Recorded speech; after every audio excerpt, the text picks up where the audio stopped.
Usa ka pagtuo, usa ka tingog, usa ka katawhan.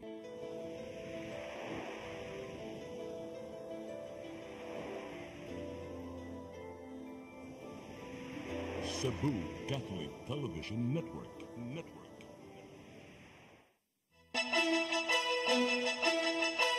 Uluhan sa mga balita sa Sayri 47. Unang adlaw sa Misa de Gallo kaganihang kadlawon, hapsay ug malinaw.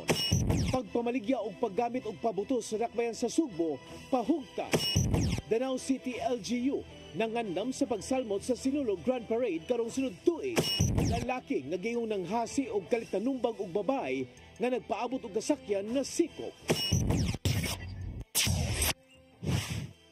Sugbo, Kabisayan ug Mindanao, Pilipinas ug katawhan kutos maabot sa tong Sibya sa tibuok kalibutan mayong hapon. Live kita karon sa CCTN Channel 47 ug kini ang tulumanon sa nagunang kasayuran nga angay natong masayran. Sa nga ni Attorney Danica Caballes, ako si Dennis Tabar ug kini ang Sayri 47.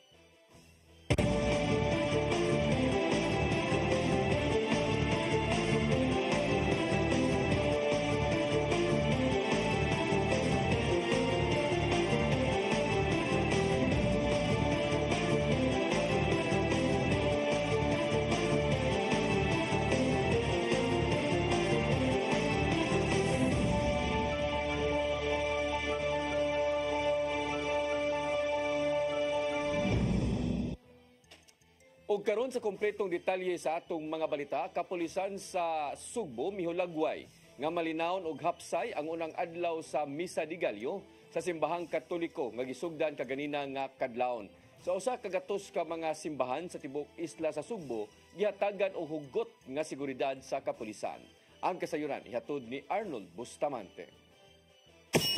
Walay natalang insidente ang kapulisan sa tibuok isla sa Sugbo sa unang adlaw sa Misa de Gallo nga gipahigayon sa kapino sa kagatos ka mga simbahang Katoliko nga nagsugod sa 4 sa kadlawon. Si Police Lieutenant Colonel Maria Teresa Magatangay, Information Officer o kasamtangan nga Deputy City Director for Operation sa Cebu City Police Office na kaniyon nga duha ka oras sa wala pa magsugod ang Misa de Gallo, gipakatap na ang 1,000 ka mga police personnel uban sa mga force multipliers. Mato ni Magatangay nga wala sila makumpiyansa ilabi na nga ilang napanglantawan nga ang unang adlaw sa Misa de Gallo dugukon gyud sa mga debotong Katoliko ang mga simbahan niini nga tungod ani tanang unit sa kapulisan ang gideploy lakip na ang Mobile Patrol Unit, Traffic Enforcement Unit inabagan sa mga barangay tanod, Bureau of Fire Protection ug City Disaster Risk Reduction Management Office.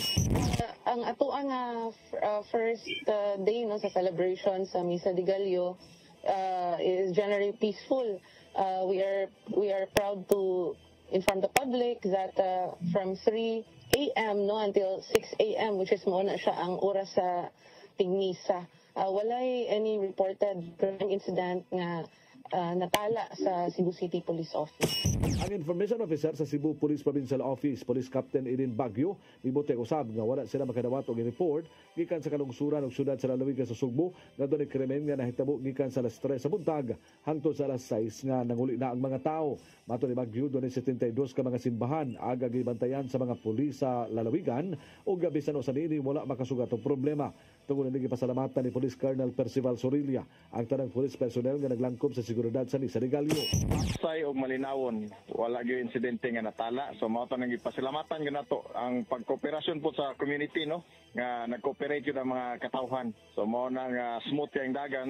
So ang commitment nga gihatag sa Cebu Police Provincial Office sa ilang safety and security sa katawhan nga nag-attend sa Mass sa First Misa de Gallo.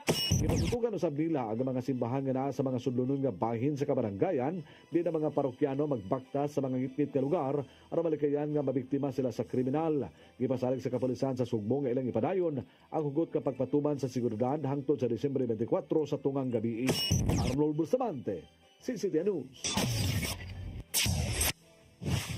Unang adlaw sa Misa de Gallo dinhi sa Sugbo gidagsa sa mga manimbahay. Mipainumdum si Arsobispo Jose Palma sa mga Katoliko nga mudangop kanunay sa Ginoo taliwa sa mga hagit. Ang kasayuran nihato ni Gian Navarro. Sama sa gilauman, gidagsa sa mga manimbahay ang unang adlaw sa tradisyonal nga Misa de Gallo sa managlayng mga simbahan dinhi sa Sugbo. Sa Cebu Metropolitan Cathedral, dakbayan sa Sugbo, nag-abot sa gawas ang ubang mga Katoliko tungod kay puno naman sa sulod sa simbahan.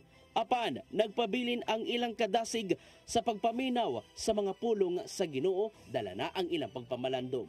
Hinuon nagpabilin kining hapsay hangtod nga nahuman ang misa tungod na sa presensya sa kapulisan.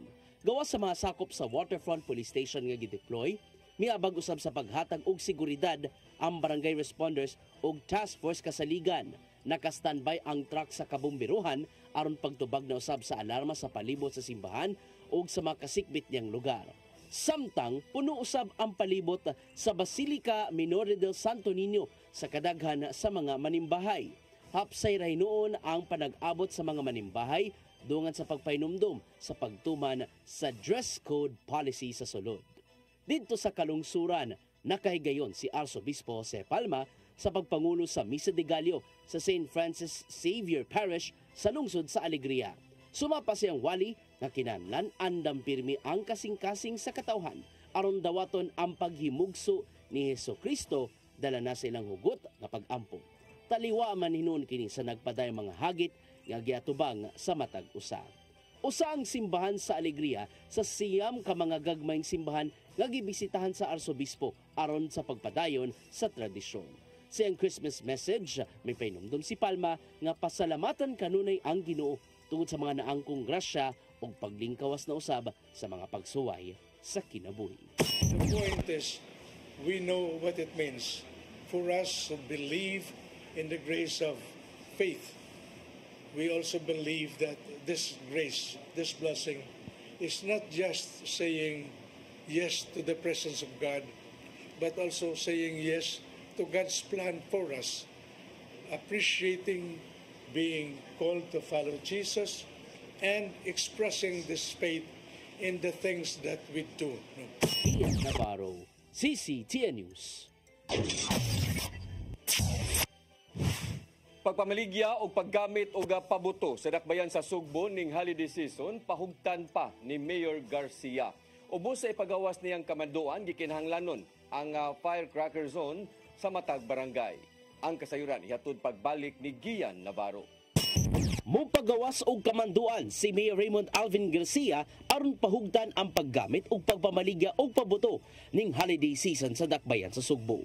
Sumapa niya nga kinahanglan o sara ang lugar aron tuguta makabaligya sa mga pabuto nga mao ang South Road Properties.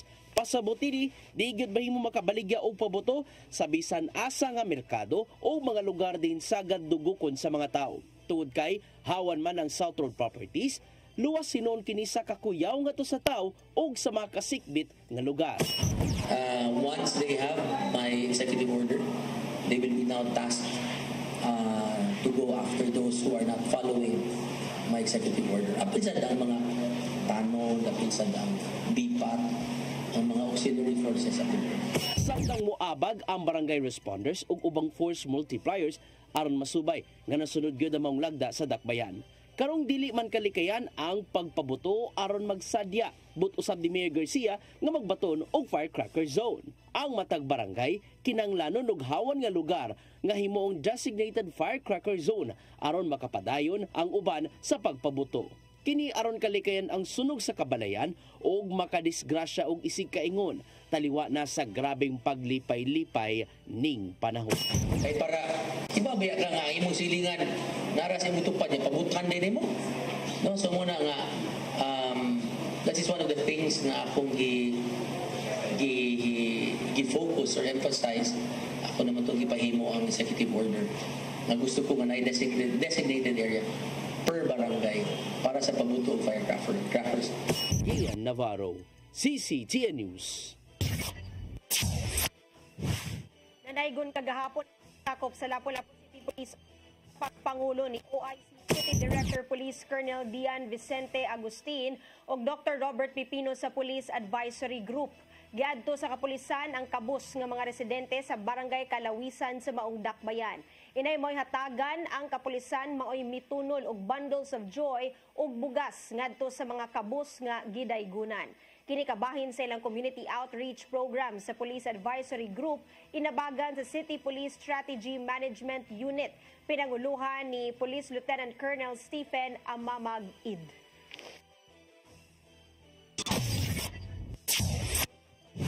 $3,000 ka mga regular nga mga empleyado sa Mandawi City Hall gikatakdang makadawat og 20 mil pesos nga service recognition incentive. Kini subay na sa administrative order ni Presidente Ferdinand Marcos Jr. Ang kasayuran ihatod ni Mary Rose Sagarino. Napasar kaganinang buntag sa sesyon sa Konseho sa Mandawi ang ordinansahon pagpatuman sa administrative order ni Presidente Ferdinand Marcos Jr. paghatag og service recognition incentive sa mga regular nga empleyado sa gobyerno, uniformed personnel ug mga magtutudlo. Ang incentive nagkantidad og 20 mil pesos nagtinguha nga makatabang kanila og magpataas sa ilang moral. Sa syudad sa Mandawi moabot sa 3,000 ang mga regular nga empleyado naglakip sa elective ug appointee. Ang madawat ani is 20,000 pesos as stated dito sa ordinance nato, and then dinhi man sad ganina ato ang budget officer nihatag na sad sila og certification nga naa tay available funds for the SRI nga nat sa ato ang mga empleyado. Apan giklaro ni Zafra nga dili tanan 20 mil ang madawat, ang uban prorated depende sa kadugayon o nakakumpleto sa 4 ka buwan nga serbisyo. So na siya certain kanang percentage, like 3 months but less than 4 months it's 40%, 2 months but less than 3 months it's 30%. So naatay kanang kuan ana percentage nga madawat nila. 20, yes. 20,000 jud sa katugyong in service nga until kanang katong dugay na ba. Madawat ang incentive human maproseso ang payroll kung makahatag na og lista ang tanang departamento. Ang budget kuhaon sa General Fund sa Mandawi. Ang incentive gawas pa sa 13th month nga madawat sa mga empleyado nga mandato sa balaod. Mary Rose Sagarino, CCTN News. Nabalik na sa dakbayan sa Sugbo ang Kawit Island human sa 11 ka tuig nga pagpaabot. Nagpirmahanay karong adlaw ang silang Mayor Raymond Alvin Garcia og Department of Health 7 Director Dr. Jaime Bernadas alang sa deed of donation sa Maong Luna. Sumapa ni Bernadas nga ang Kawit Island gigamit kaniadto sa Bureau of Quarantine ubos sa pagdumala sa DOH 7. Ubos sa napirmahang kasabutan, muhatag ang Cebu City Government og 2 ka ektaryang luna sa South Road Properties ngadto sa DOH 7. Sa nanglabay nga mga administrasyon, gipatuman ang land swap deal tali sa managlahing habig apan nadugay hinuon ang gihimong kasabutan. So there was an agreement bilang ibalhin ang Kawit Island pamungo sa Cebu City. Ang Cebu City mo donate og yuta for the Department of Federal Exchange. Ang purpose sa Kawit Island kanya to, quarantine island din siya. So kung doon ay mudunggo na to, o doon ay muabot sa ato, na doon ay problema sa panlawas, ang kinahalang i-isolate, dito na ilutang sa Kawit Island. Musunod, Danau City LGU nangandam sa pagsalmot sa Sinulog Grand Parade karong sunod tuig, kanaog daghan pa mga balita sa pagbalik sa Sayre 47.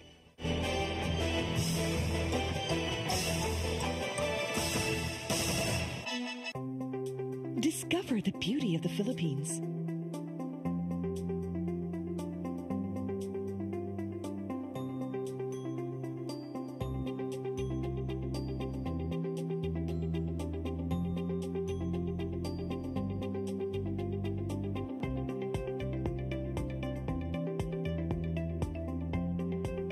With Philippine Airlines, the country's flag carrier.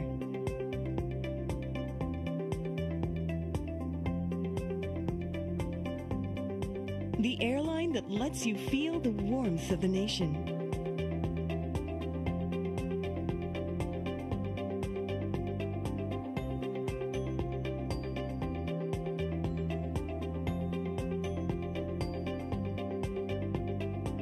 Mabuhay!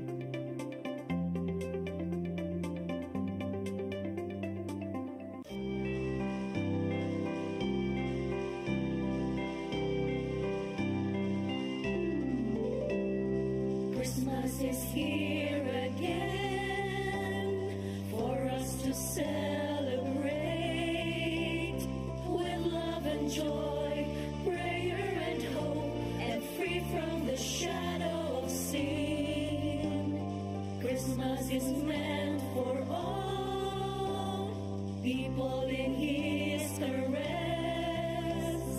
It's all about nothing but love in His precious gift to us across all the oceans and mountains. Christmas is in our hearts, uniting the nations of the world to hug wisdom and peace. Christmas is meant for all the children, the young and the old, the sick and the healthy, the poor and the rich. Christmas is meant for all.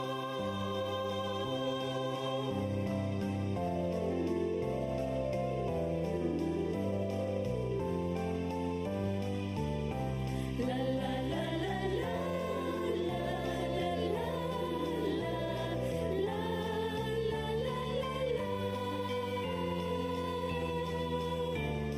Christmas is meant for all people in His caress. It's all about nothing but love in His precious gift to us across all the oceans and mountains. Christmas is in our hearts, uniting the nations of the world to hug wisdom and peace. Christmas is meant for all the children, the young and the old, the sick and the healthy, the poor and the rich. Christmas is meant for all.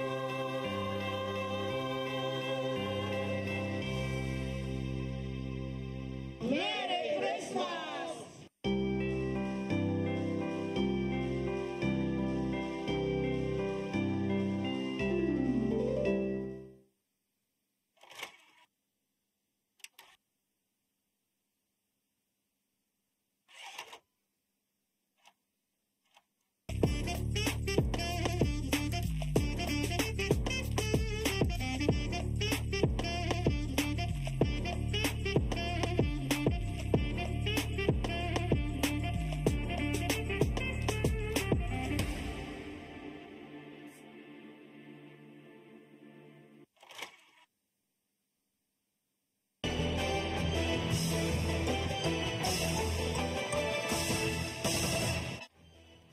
Balik sa ato mga balita, Danao City LGU nangandam na alang sa pagsalmot sa Sinulog Grand Parade karong Enero 2025. Aduna sila pasiunang pundo nga 5 milyones pesos nga igahin alang sa ilang halad sayaw sa Batang Hesus.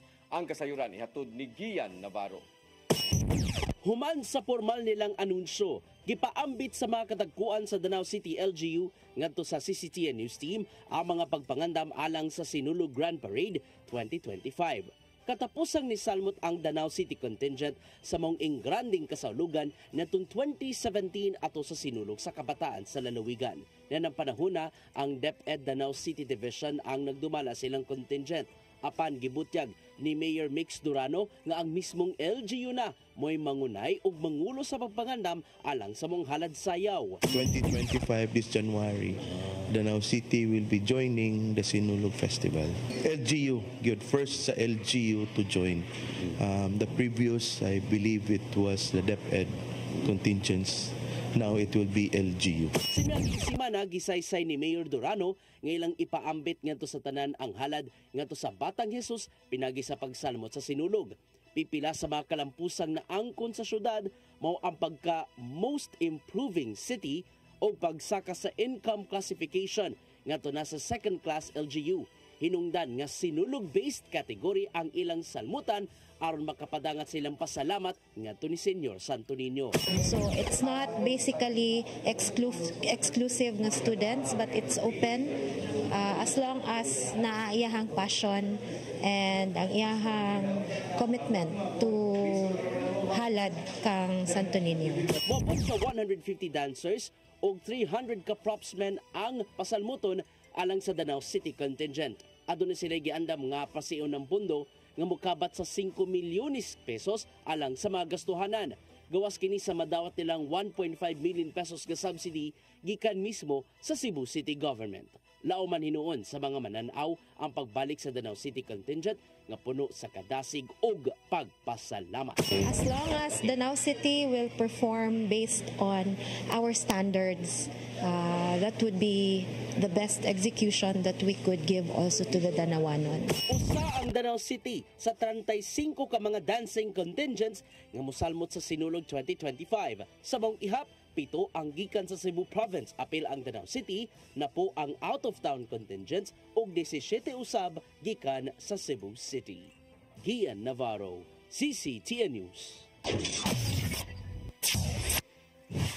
Gipasidunggan sa konseho sa syudad sa Mandaue ato silang session kaganiyang buntag si Roan Kayla Sumbero Sansan, 25 anyos sa Barangay Paknaan. Si Sansan nakakuha sa ikalima nga spot sa baguhay lang gipagawas nga resulta sa December licensure examination for teachers elementary level. Siya makadawat og 50,000 pesos gikan sa kagamhanan sa Dakbayan. Si Sansan mauna ang ikaduha nga graduate sa Mandaue City College nga nahimong top-notcher sunod ni Cheryl Eturma nga top 9 sa LET elementary level ni adtong tuig 2022. Okay, kung first time mo gid ako sir kanang mura ganig biggest achievement nako, and yes, biggest achievement nako nga kanang daghan ang kanang naka recognize og daghan ang naka-appreciate, so murag happy ra kaayo ko sir. Gihagit ni House Speaker Ferdinand Martin Romualdez ang mga bag-ong abogado dinhi sa nasod nga mutabang pagpanalipod sa katungod sa katawhan. Sumapa sa gipadaang mensahe sa gikinahanglan usab nga ipatigbabaw ang hustisya. Dugang pa niya nga mutabang sa pagpalambo sa nasod ug moserbisyo nga dunay integridad ang mga bag-ong abogado. Mitimbaya usab ang leader sa Kamara sa kapin 3,000 ka mga bar passers isip mga bag-ong membro sa law professions. Modern jeepney nga adunay ruta gikan sa Mactan Cebu International Airport paingon sa merkado sa Dakbayan sa Lapu-Lapu nagbiyahe na sugod karong adlaw. Tag 15 pesos gihapon ang minimum nga plite ug dili lang limitado sa mga pasahero sa airport. Ang kasayuran hatod ni Crystal Joy Pelerca. Nagsugod na sa pagbiyahe karong adlaw ang modern jeepney sa UB Express nga may ruta gikan sa Mactan Cebu International Airport paingon sa merkado sa Dakbayan sa Lapu-Lapu ug vice versa.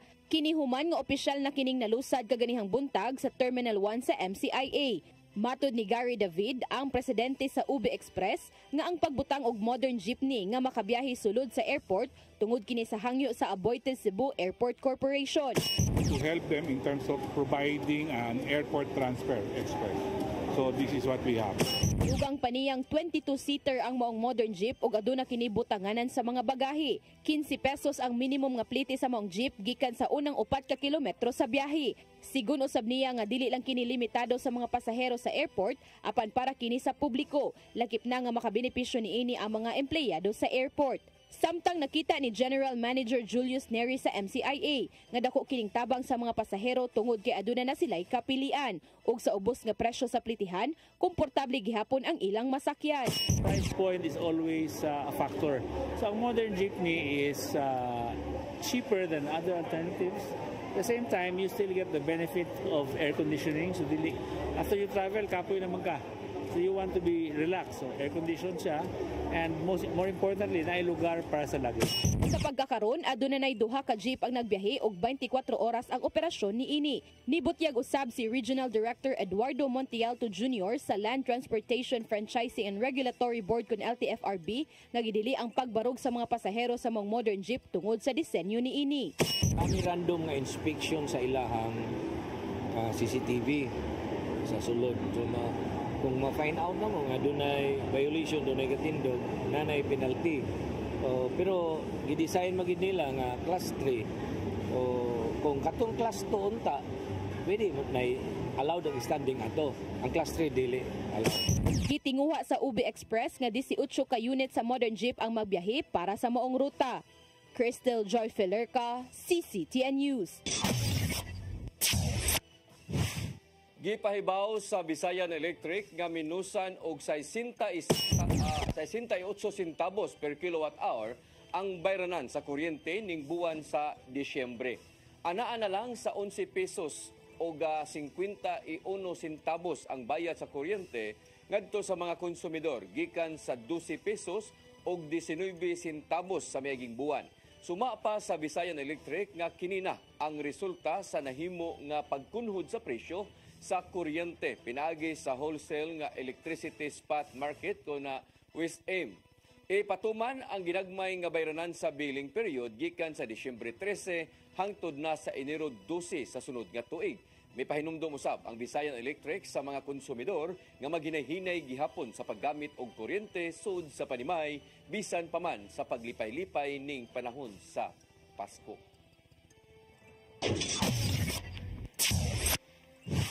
Nipahigayon ng City Disaster Risk Reduction and Management Office og duha ka adlaw nga andam Lapu-Lapu Community Resilience Expo 2024. Kinisubay sa paghandom sa katulong tuig sukad niigo ang bagyong Odette sa Sugbo din usa ang dakbayan sa Lapu-Lapu sa grabeng naapektuhan. Tinguha ni ining matudluan ang mga upunganon nga mangandam sa mga katalagman. Ang CDRRMO adunay mga gidapit nga mga resource persons nga mao'y muhatag og kaalam kabahin sa science, technology ug disaster readiness. Matod ni Andy Berame, ang Officer 4 sa CDRRMO, nga ang mga resource persons usab mao'y mutudlo sa mga nisalmot unsaon paggamit sa mga applications nga makatabang sa pagpangandam. Nga atong ma-access sa matag Pilipino, matag upunganon, aron kita masayod unsay mga hulga sa atong seguridad o unsay mga posibleng katalagman nga atong masinati.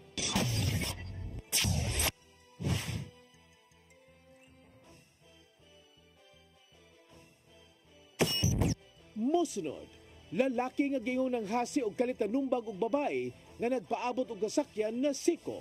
Kana og daghan pa mga balita sa pagbalik sa Sayre 47.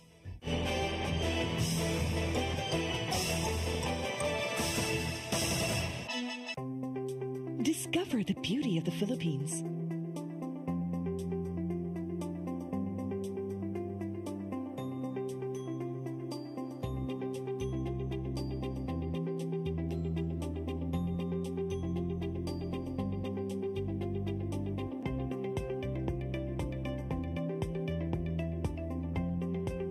With Philippine Airlines, the country's flag carrier.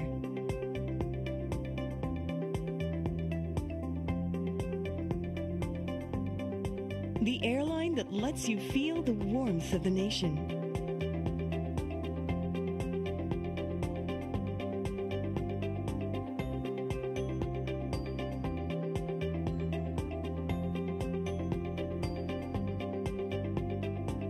Mabuhay.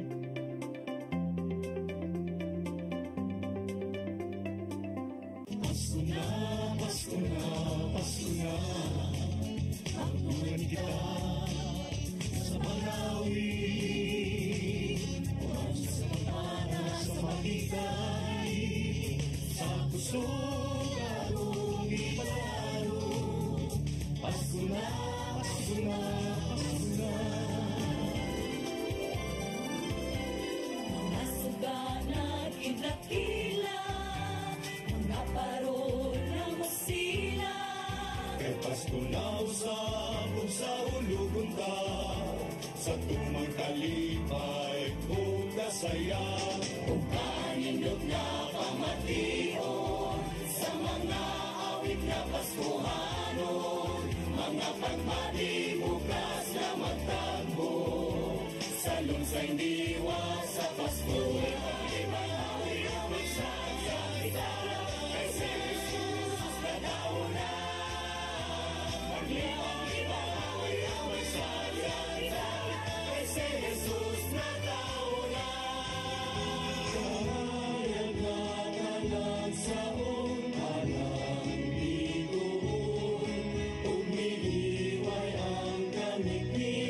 Mga anghel na nagpawid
some harmony. Let's all rejoice, it's another Christmas time. Merry Christmas, Smile Noel.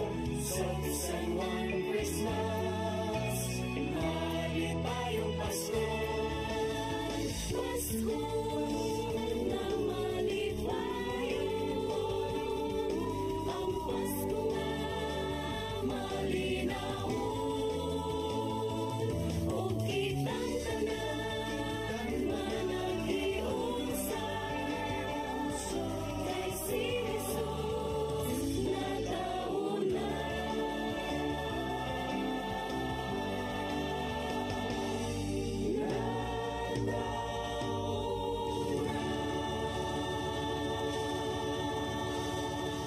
Merry Christmas!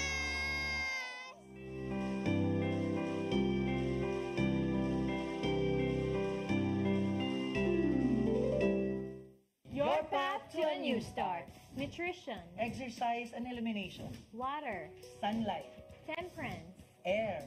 rest and recreation. And most of all, Trust in God. Learn from our doctors. Be blessed by the testimonies of our overcomer. Ang inyong programa, Alam sa may sakit, walay sakit, ug dili ganahan magkasakit. OzoneMed Wellness Clinic New Start. Napapanood every Saturday 8 to 9 a.m. Og ang replay airing matag Miyerkules 1:00 hangtod 2:00 sa hapon. Dinhi lang sa CCTN Channel 47. New Start, OzoneMed Health and Wellness Talk.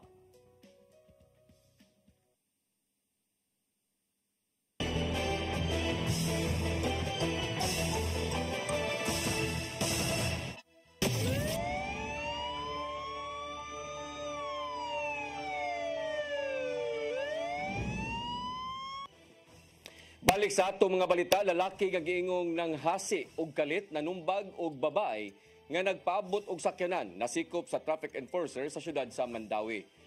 Ang kasayuran ihatod ni Mary Rose Sagarino. Nadakpan sa mga traffic enforcer ang usa ka lalaki nga giingong ng hasi og nanumbag og babae nga nagpaabot og kasakyan sa Highway Seno syudad sa Mandawi ni adtong Sabado. Makita sa kuha nga video ni Axel Clent Quizon Bongo nga ang lalaki mo ikyas pa samtang gisuway og hikot ang iyang kamot sa duha ka traffic enforcer. Hinungdan nga nadapatan kini. Ang maong video nag-viral online. Matud ni Hilary Tuya ang pangulo sa Traffic Enforcement Agency of Mandawi kong team nga niagi ang lalaki sa dapit sa Highway Seno og kalit lang nanumbag sa tiyan sa babae dayon sibat. Ang babae bago lang gihatod sa iyang bana sa lugar og nagpaabot og kasakyan. Ang traffic enforcer nga naa sa dapit nitawag sa iyang team leader og ilang gigukod ang lalaki apan ang team leader pay nasumbagan sa naong. Diri dako kini siya bunog. In fact ako na ganing giingnan siya nga magpakurasyon ba para just to prove nga kuan ba siya may naunhan. So ang nakuha lang jud sa social media kuan kanang kato lang yun. Ang lalaki hingpit ra nga nadakpan sa traffic enforcers. Siya gitanggong sa Sentro Police Station. Just for the record, dili na basagulero amo ang enforcer ni kuan lang gina ni tubag na sa panginahanglan sa usa ka biktima noon niya kanang in fact mo na usa ka hero amo ang enforcer. Matud ni Rituya nga dili niya matino ang motibo nganong gibuhat kini sa lalaki. Ang babae gikatahong nagplano nga mopasaka og formal nga reklamo kalabot sa maong insidente. Mary Rose Sagarino, CCTN News. Babae nga maoy nagbaligya sa mga lahas nga tinulisan sa duha ka jewelry store sa Barangay Ermita niadtong Agosto. Nadakpan sa buy-bust operation sa Carbon Police Station. Dinakpan gitudlo sa saksi nga naghatag sa motorsiklo nga sakyan sa mga tulisan. Ang kasayuran hatod ni Arnold Bustamante.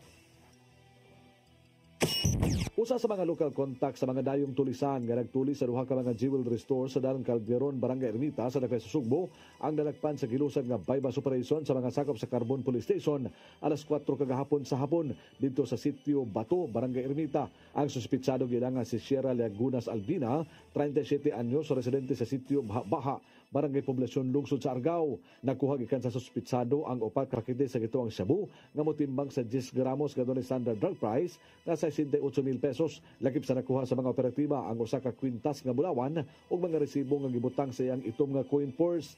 Mato ni Police Lieutenant Colonel Maria Teresa Makatangay, Deputy City Director for Operations sa Cebu City Police Office, nga si Albina akompli sa dungan nga pagtuli sa usa ka jewelry store sa Dalan Calderon sa Barangay Ermita nga mao ang BGC The Gold Chain Jewelry Store ug ang Demesi Gold and Silver din gibarabana nga moabot sa 10 milyones ka pesos nga balo sa mga alahas ang nakuha sa mga tulisan alas 11 sa buntag nitong Agosto 8, 2024. Dugan ni Makatangay nga nakuha sa mga pulis ang mga resibo din daghang nga mga alahas ang iyang gipangbaligya sa lain-laing lugar sa Sugbo. Atol sa gihimong inventory sa mga investigador sa Cebu City Police Office uban sa mga kawani sa duha ka mga jewelry stores, gipangila nila ang pipila ka mga alahas nga ilaha nga nadala sa mga tulisan nga nabaligyan ni Albina. Isa na sa ongoing nga inventory sa ato ang kapulisan, ato ang mga investigators, but initial na pagpakisayod na to ang uban sa mga items nga initially na were initially identified already nga as part of those nga nakuha ani nga maong duha. Una butugan si Makatangay kung pila ka mga alahas ang gi-dispose sa suspitsado base sa nakuha nila nga mga resibo. Wala siya makita sa nahitabong tulis sa panmato ni Makatangay nga si Albina mo ay gitudlo nga naghatag sa usa sa mga motorsiklo nga gigamit sa mga tulisan pag-ikya sa Manila Matulis ang duha ka mga pawn shops. Nagpadayon pinuon ang gihimong investigasyon sa kapulisan sa Dakbayan sa Sugbo sa maong suspitsado ilabi na sa naghatag sa impormasyon nga may hinungdan nga malampuson sila sa pagdakop niini. May pasabot si Makatangay nga si Albina lagip sa grupo sa nagplano sa pagtuli sa mga establishmento sa Dakbayan sa Sugbo. Kalapasan Section 11 Article 2 Republic Act 9165 ang kasamtangan nga ipasaka nga kaso sa Carbon Police Station ug isunod nila ang kasong robbery kung makumpleto na nila ang ilang mga ebidensya. Arnold Bustamante, CCTV News. Sunog miulbo kagahapon sa buntag sa usa ka residential o commercial area sa President S. Osmeña Street sa Barangay Binaubao sa isla sa Bantayan, lalawigan sa Sugbo. Dali ra hinuong nakatubag sa alarma ang kabumbiruhan aron daling makontrolar ang sunog. Nagtinabangay usab ang mga residente sa isla pinaagis paghakot og tubig gamit ang mga balde. Matod sa mayor nga sa lungsod nga si Art Dispe nga dako kini og tabang aron daling mapaong ang kayo. Sa maong nga sunog usa ka tindahan ang naugdaw og nagbilin kini og 2 milyones pesos nga danyos. Wara hinuoy na angol sa maong sunog kagahapon didto sa maong nga isla.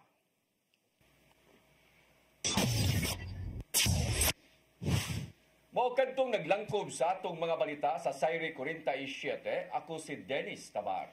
Sa atong Christmas countdown, siyam kaadlaw na lang sa dili pa ang Pasko. Ako si Danica Caballes, hangtod ugma sa inyong paboritong tulumanon. Sayre 47.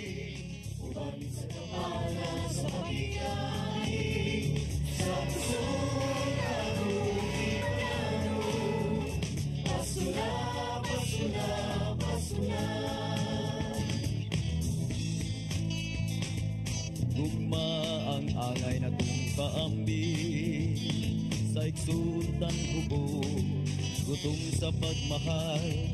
Kay kaniya mo lang mapatayan, usay kahulugan sa Pasko. Ito sa pasungan, nagpakatao ang atong Ginoo. Pasko na, Pasko na, Pasko na.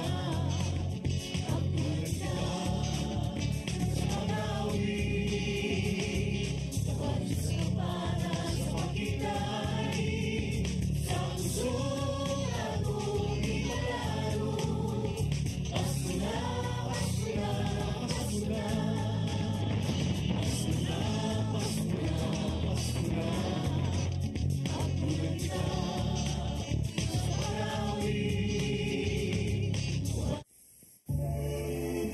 Ben Zubiri, kompositor, artista sa bantawan, pelikula o radyo. Mas nailhan sa nga